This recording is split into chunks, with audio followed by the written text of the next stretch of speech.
Sebentar lagi jam 9. Udah jam 9 ternyata. Lupa pakai headset.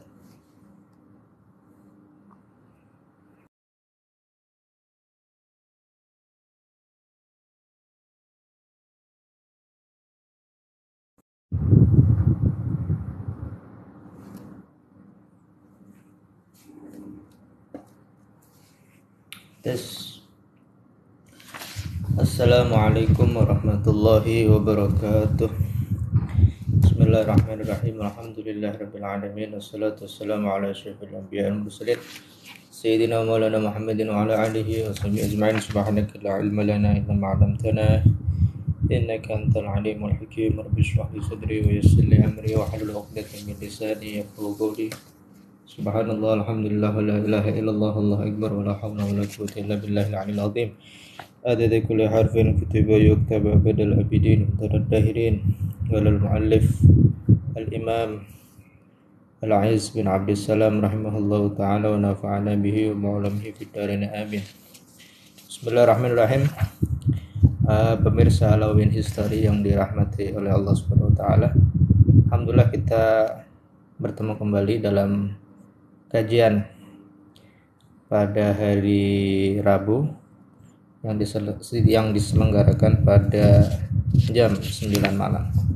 Semoga dapat mengikuti kajian ini hingga khatam kitab yang akan kita baca bersama, yaitu kitab Maqasidus Shaum. Dan semoga puasa kita diganjar oleh Allah Subhanahu wa taala dan diterima, dan kita termasuk orang-orang yang bertakwa insyaallah. Bismillahirrahmanirrahim. Melanjutkan pelajaran sebelumnya ya.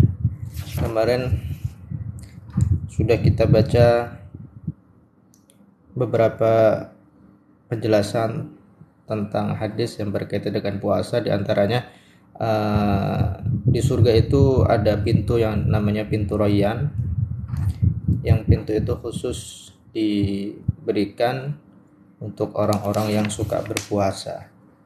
Kemudian maksud dari syaitan itu dibelenggu adalah sedikitnya kemaksiatan, sedikitnya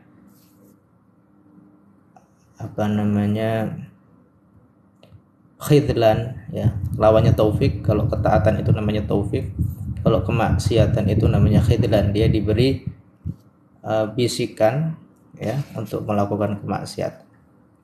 Oke, kita lanjut. Wa amma qauluhu la khulufu fa bisaim atyabu indallahi yaumil qiyamah min rihil misik. Adapun sabda Rasul sallallahu alaihi wasallam bahwasanya aroma mulut orang yang berpuasa itu lebih wangi di sisi Allah pada hari kiamat dibanding dari aromanya bau kasturi. Ya, fa fil kalam hadfun. Di dalam hadis ini ada kalimat yang dibuang, yaitu pahala. Jadi muallif ya di sini memberikan tambahan. Jadi la khulufu famis shaim, maksudnya la thawabu khuluf famis shaim. Ya, kita sudah tahu bahwasanya aroma mulut orang yang berpuasa tentunya tidak lebih wangi daripada aroma minyak wangi. Aslinya kan seperti itu. Tapi yang dimaksud di sini bukan hakikatnya, akan tetapi pahala ya, pahala aroma mulut yang berpuasa. Kemudian wa amal farhatan ya, di hadis sebelumnya disebutkan bahwasanya orang yang berpuasa itu merasakan kegembiraan. Yang pertama, dia merasa gembira ketika dia berbuka, dan yang kedua dia bergembira ketika bertemu dengan Tuhannya.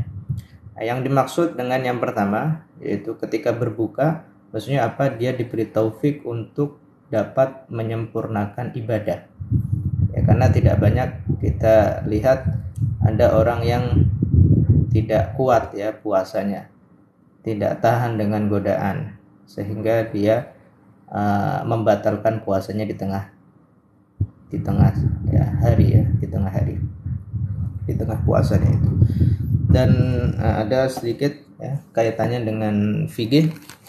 Jadi misalkan ada seorang itu pekerja berat ya, dia mencari nafkah misalkan untuk dirinya atau untuk keluarganya, dan dia tahu bahwasanya pekerjaannya itu berat dan banyak ya teman-temannya itu nggak kuat ya ketika bekerjanya, maka tidak boleh ya seseorang itu berniat dari awal ya, dari malam hari atau ketika sahur niat sengaja tidak puasa. Nah, itu tidak boleh. Nah, tentunya dia berdosa ya, dia berdosa karena sengaja tidak berpuasa dan wajib qadha. Dan qadhanya harus seketika itu juga. Yakni tanggal 1 Syawal ya masih haram berpuasa karena hari Id, maka tanggal 2-nya dia itu harus langsung berpuasa karena dia meninggalkan puasa tidak ada uzur ya, karena sengaja. Berbeda halnya misalkan kalau dia dari malam atau dari sahur itu sudah niat berpuasa, maka ketika dia di pagi harinya berangkat untuk kerja, kemudian dia merasa kehausan, lapar karena pekerjaan yang sangat berat tersebut, dia boleh untuk berbuka. Tapi yang terpenting dia tidak boleh niat tidak berpuasa sejak malam harinya. Nah, itu berdosa. Ya. Dikatakan di sebuah hadis, "Lau ya'lamuna ma fi Ramadan minal yumni wal barakah, latamannau ayyakuna haulan kamilan." Kalau seandainya orang itu mengetahui apa yang ada di bulan Ramadan berupa kebaikan, keberkahan, maka mereka akan berangan-angan Ramadan itu akan ada dalam 1 tahun. Ya, kalau mereka mengetahui, ya, tapi kebanyakan orang tidak mengetahui. Ramadan dibiarkan begitu saja berlalu, ya, tanpa ada amalan, tanpa ada ibadah. Sebagaimana kita tahu bahwasanya ibadah di bulan Ramadan apabila itu wajib maka dilipat gandakan 70 kali lipat. Misalkan ada seorang sholat duhur ya, sholat duhur hukumnya wajib. Di hari-hari biasa ya pahalanya seperti itu ya, puasa wajib ya 1. Tapi kalau seandainya sholat zuhur itu dilakukan di bulan Ramadan, maka pahalanya itu dilipat gandakan sebanyak 70 kali lipat. Adapun pahala yang sunnah, maka pahalanya itu dianggap sebagai wajib ya, tentunya sunnah itu lebih afdol daripada yang wajib. Maka ketika seseorang beramal ya kesunahan, misalkan memakai siwak atau ya bersedekah yang sunnah di bulan Ramadan, maka itu pahalanya seperti pahala yang wajib ya, siwak yang wajib, kemudian sedekah yang wajib, silaturahim yang wajib. Nah, tentunya pahalanya berbeda. Kalau seandainya orang mukmin yang cerdas, maka dia tidak akan menyia-nyiakan bulan Ramadan itu pergi begitu saja. Maka sayang sekali ya orang yang seperti tadi, dia tidak mengetahui keberkahan pemberian yang ada di bulan Ramadan. Dia dari awal, dari malam hari udah niat gak puasa malahan ya. Dibiarkan begitu aja. Nah, itu sangat rugi sekali. Nah, jadi sunnah itu ya, tadi kembali lagi, sunnah itu lebih ya, wajib itu pahalanya lebih afdol daripada sunnah ya. Tapi ketahuilah bahwasanya ada beberapa amalan sunnah ternyata dia lebih afdol daripada wajib ya, ini pengecualian ya. Ya tentunya kita kalau sholat subuh ya lebih afdol daripada sholat duha, kan seperti itu, karena sholat duha hukumnya sunnah. Sholat tarawih ya, misalkan sholat isya dan sholat tarawih, lebih afdal sholat isya karena sholat isya hukumnya wajib. Tapi ada beberapa amalan, ada amalan di mana sunnah itu lebih afdal ya dibanding amalan fardu, yaitu ada 4. Yang pertama, ketika seseorang berwudu sebelum masuknya waktu sholat ya, misalkan ntar mau masuk waktu zuhur jam 12, hukum wudu ya hukumnya wajib kalau mau sholat, kan seperti itu. Misal jam 12 lewat 5 menit ya, kita akan melaksanakan sholat. Nah, hukum wudunya itu wajib. Tapi bagaimana kalau seandainya kita berwudu sebelum berkumandangnya sholat zuhur ya, maka itu lebih afdal daripada wudhu setelah sholat zuhur. Nah, itu yang pertama. Yang kedua, membebaskan hutang. Ya, membebaskan hutang itu hukumnya sunnah. Ya. Menangguhkan hutang itu hukumnya wajib bagi orang yang nggak mampu. Misalkan ada orang punya hutang banyak dan jatuh tempo tanggal misalkan sekarang tanggal 6 April ya, 6 April jatuh tempo. Orang yang menghutangi ya, tahu bahwasanya orang yang berhutang itu sedang tidak punya uang, tidak punya harta lain yang untuk dijual gitu untuk bayar hutang, maka hukumnya dia wajib ya untuk memberi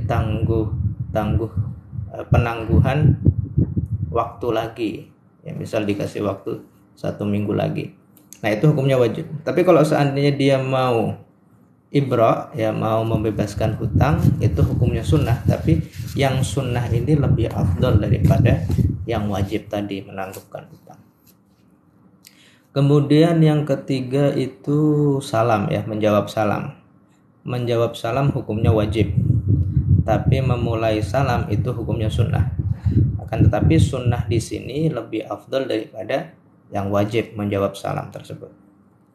Kemudian yang keempat, apa yang keempat? Yang keempat, saya lupa itu yang keempat ya. Nanti kalau ingat kita sampaikan ya.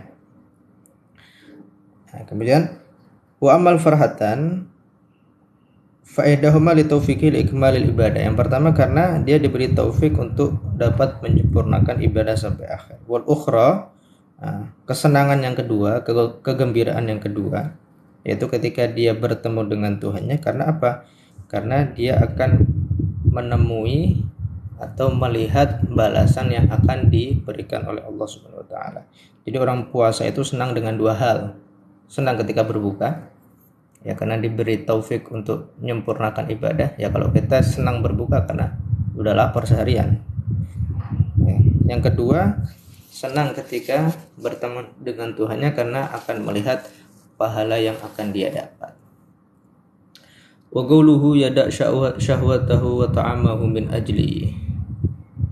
Sabda Nabi Muhammad SAW, orang yang berpuasa itu meninggalkan syahwatnya dan makanannya karena aku. Maknahu annahu lamma athara ta'ata rabbih ala ta'ati nafsihi ma'a quwwati syahwati wa ghalabatil hawa athabahu Allahu bi an tawalla jazaahu bi nafsihi.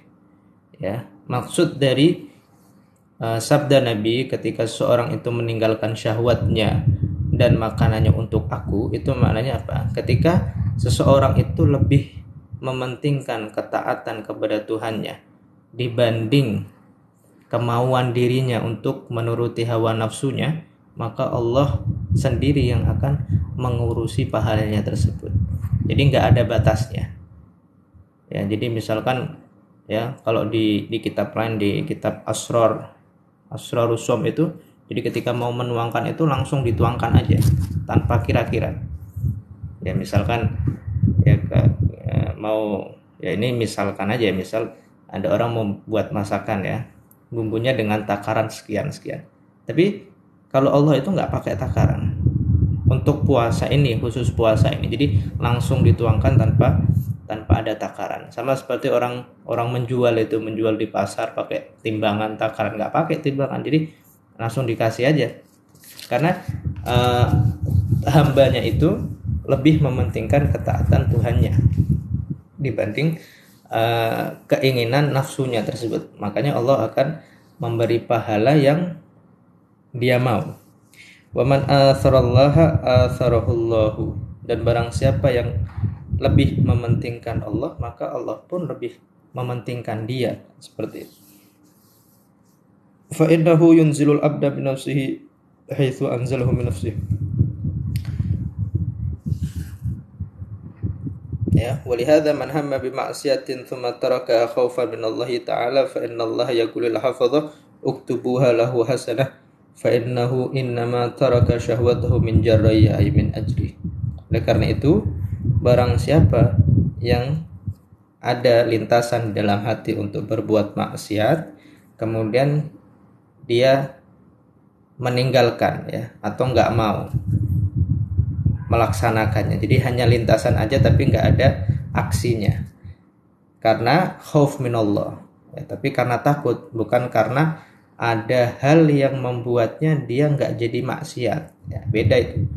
Kalau dia ada niatan maksiat, tapi ternyata sebelum dia melakukan, dia misalkan ketahuan orang tuanya atau ketahuan gurunya, tapi di hatinya sebenarnya ingin mau maksiat, seperti itu, ya tetap dia diganjar atau tetap ditulis sebuah kemaksiatan. Tapi berbeda kalau misalkan ada orang ada lintasan kejelekan, tapi dia tinggalkan itu ya aksinya karena takut kepada Allah Subhanahu wa taala, maka itu akan ditulis sebuah kebaikan. Nah, ini termasuk karunia Allah Subhanahu wa taala, kedermawanannya. Jadi kalau ada maksiat, lintasan maksiat itu masih belum ditulis sebuah kejelekan atau sebuah kebaikan, ya. Nah, ketika orang ada lintasan buruk, kemudian nggak jadi, ya, karena Allah, maka dapat pahala.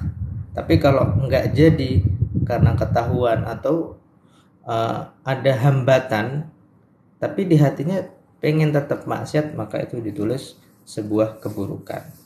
Ya, fa innallaha yaqulu lil hafadh uktubuha lahu hasanah, tulislah untuknya kebaikan. Fa innahu innama taraka syahwatahu min jarraya, karena sungguhnya dia meninggalkan syahwatnya karena aku, ya. Dikatakan ketika seorang hamba berbuat kemaksiatan, maka Allah mengatakan kepada malaikat hafadhah yang mencatat amal itu, tunggu dulu, tamahal, la'alla abdi an yatub, barangkali hambaku akan bertaubat. Ya, jadi kalau seseorang itu beramal keburukan nggak langsung ditulis sama Allah, nggak langsung ditulis sama malaikat, tapi ditunggu dulu, ya. Di kitab Jawahir Lu'lu'iyah dikatakan 6 jam, ya. Maka ketika lewat 6 jam dia nggak mau taubat dan tetap ingin bermaksiat, maka baru ditulis dia telah melakukan suatu keburukan meskipun belum dilaksanakan karena ada lintasan hati tersebut. Maka dikatakan di dalam hadis Arba'in An-Nawawi, innallaha katabal hasanat was sayyi'at. Sesungguhnya Allah menulis amal kebaikan dan amal keburukan. Kemudian menerangkan, faman hamma bihasanatin falam ya'malha katabahallahu 'indahu hasanah kamilah. Barang siapa yang ingin melakukan kebaikan tetapi tidak jadi, ya, karena ada suatu hal, maka ditulis di sisi Allah sebagai sebuah kebaikan, ya. Ingin kebaikan tapi belum sempat, maka ditulis kebaikan. Maka dikatakan niatul mukmin khairun min amalih. Ya, niatnya mukmin itu terkadang lebih bagus daripada amalnya. Wa in hamma, makanya disunahkan kalau kita itu niat aja untuk memperbanyak niat, ya. Itu kita bahkan bisa mendapatkan pahala-pahala yang orang-orang lain juga dapatkan. Ya, misal kita nggak punya duit, kita ngelihat teman kita dapat duit, suka sodako sama orang, akhirnya kita mikir, coba anak punya duit, anak bakal sodako. Nah, itu niatul mu'min khairun min amali, ya. Jadi terkadang niatnya mu'min itu bisa lebih bagus daripada amal, dan dia seperti itu diganjar sebagai orang yang bersedekah, ya. Wa in hamma biha fa'amilha katabahallahu indahu asyra hasanat ila 700 dhifin ila ad'afin katsira. Kalau seandainya ada orang yang ada lintasan kebaikan kemudian dapat dilaksanakan, ya, maka dia mendapatkan 10 kebaikan sampai dilipat gandakan sebanyak 700 kali lipat, sampai, ya, Allah sendiri yang memutuskannya. Wa in hamma bi sayyi'atin falam ya'malha katabahallahu indahu hasanah kamilah. Nah, ini yang tadi, ya. Dia berkehendak keburukan, ya, ingin melakukan keburukan tapi enggak jadi, maka ditulis suatu kebaikan. Tapi kalau seandainya dia berkehendak, ya, hal yang buruk, ya, ingin bermaksiat kemudian dilakukan, ya, maka ditulis sebagai sebuah keburukan, ya. Wa amma takhsis dukhulihim al-jannah bi babir rayyan fa innahum muyyizu bidzalikal bab litamayyuz ibadatihim wa syarafiha. Adapun pengkhususan masuknya mereka ke surga melalui pintu ar-rayyan, ya, karena mereka itu memang diistimewakan dengan pintu itu. Litamayyuzi ibadatihim, ya, karena keistimewaan ibadah mereka dan kemuliaan ibadah mereka. Wa amma salatul malaika 'ala shaim idza ukila indahu fa inna tarkahu at-ta'ama ma hudurihi baina yadayhi balighun fi qam'i nafsihi.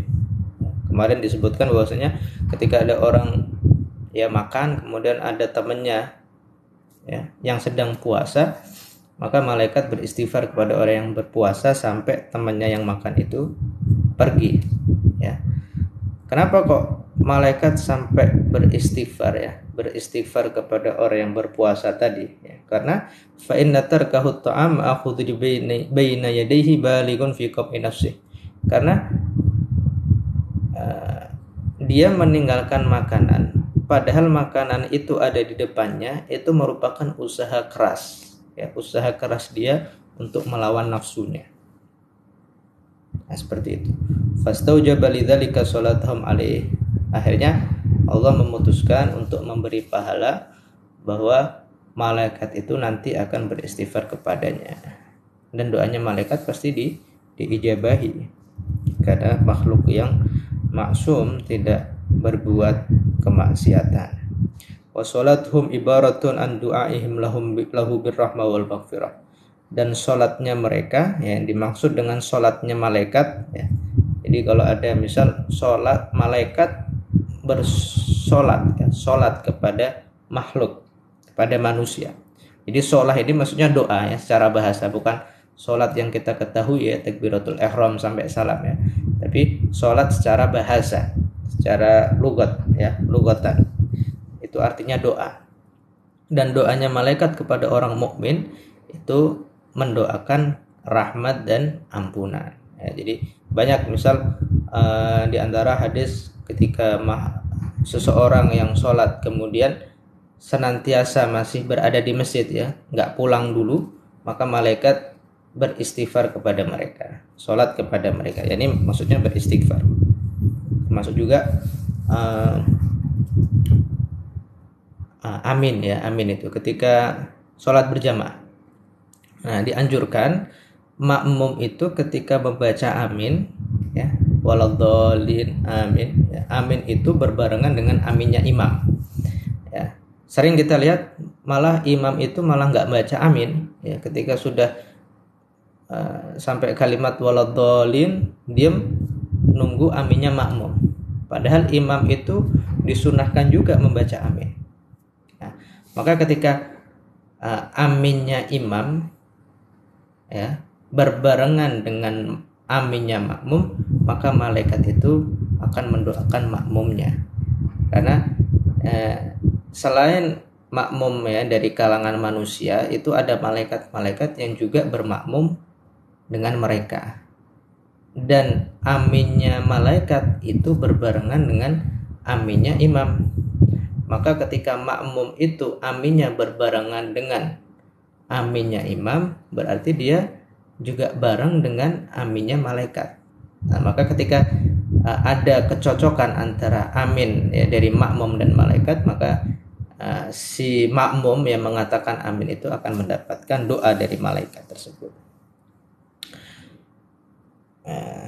Tapi banyak kita lihat imam itu malah nggak baca amin, ya, atau makmumnya aminnya lebih cepat, ya, waladhdallin amin, terus imamnya baru amin, ya. Jadi harus bareng, ya.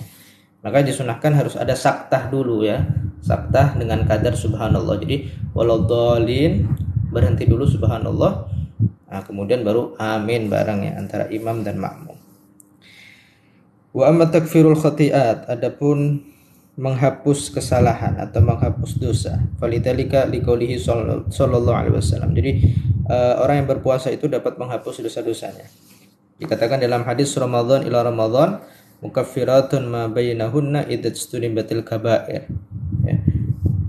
Satu Ramadan ke Ramadan yang lain, ya, misal Ramadan sekarang ke Ramadan yang tahun depan 1444 itu mukaffiratun, ya, antara dua Ramadan itu sebagai penghapus dosa yang ada di antara keduanya selama dia tidak berbuat dosa besar. Ya, kalau hadisnya yang sempurna as-salawatul khamsu wal jum'ah ilal jum'ah wa ramadhan ila ramadhan mukaffiratun lima bainahunna idza sunibatil kaba'ir, ya. Antara satu salat dengan salat yang lain, zuhur dengan asar, asar dengan maghrib, maghrib dengan isya, itu semuanya sebagai penghapus dosa, ya. Tapi selama dia tidak melakukan dosa besar. Ataupun Jum'ah ke Jum'ah, salat Jumat, ya, misal Jumat kemarin ke Jumat yang akan datang ini, itu dapat menghapus, ya, apa yang ada di dalamnya, dosa-dosa yang ada di dalamnya selama dia menjauhi dosa besar. Ada kitab yang menjelaskan dosa-dosa besar, diantaranya kitab Al-Kabair, karangannya Imam Az-Zahabi, ya, judulnya Al-Kabair. Di situ membahas dosa-dosa besar. Ada puluhan dosa besar. Juga ada kitab namanya Az-Zawajir an Iktirafil Kabair, karangannya Imam Ibn Hajar Al-Haytami. Itu 2 juz, ya, dalam satu buku. Itu lebih banyak lagi, ya, dosa-dosa apa yang termasuk Al-Kabair. Dan Al-Kabair itu tidak bisa dihapus kecuali dengan bertaubat. Kalau dosa-dosa kecil itu nggak harus bertobat, ya, dia bisa terhapuskan dengan wudhu, ya, dengan sholat, dengan amalan-amalan yang lain. Tapi kalau dosa besar itu nggak bisa dengan amalan, tapi harus dengan taubat. Kemudian waquluhu alaihissalamu man shoma ramadhana imanan wa ihtisaban ghufira lahu ma taqaddama min dzambih. Barang siapa yang berpuasa Ramadan dengan penuh keimanan, ya, keimanan, ya, percaya dengan kewajibannya, wahtisaban, dan mengharap ridha Allah, ya, jadi mengharap pahala Allah bukan karena siapa-siapa, bukan karena mertua atau calon istri, masih calon. Ghufira lahu ma taqaddama min dzambihi, maka akan dihapus dosanya apa yang telah lalu. Maknahu imanan biwujubihi, yang dimaksud dengan imanan di sini man shoma ramadhana imanan, yakni iman dengan kewajiban puasa. Wahtisaban, dan yang dimaksud dengan ihtisaban li ajrihi inda rabbih, yaitu puasanya karena mengharap ridha Allah Subhanahu wa ta'ala. Alhamdulillah, ya, kita cukupkan sampai di sini. Ya, sempat ada usulan untuk tanya jawab, ya, tapi ya, mungkin untuk sesi selanjutnya aja, ya. Oke, semoga yang sedikit ini bisa bermanfaat. Wabillahi taufiq wal hidayah. Assalamualaikum warahmatullahi wabarakatuh. Bertemu kembali di esok hari, sore, ya, di sore hari pada jam 5. Assalamualaikum warahmatullahi wabarakatuh.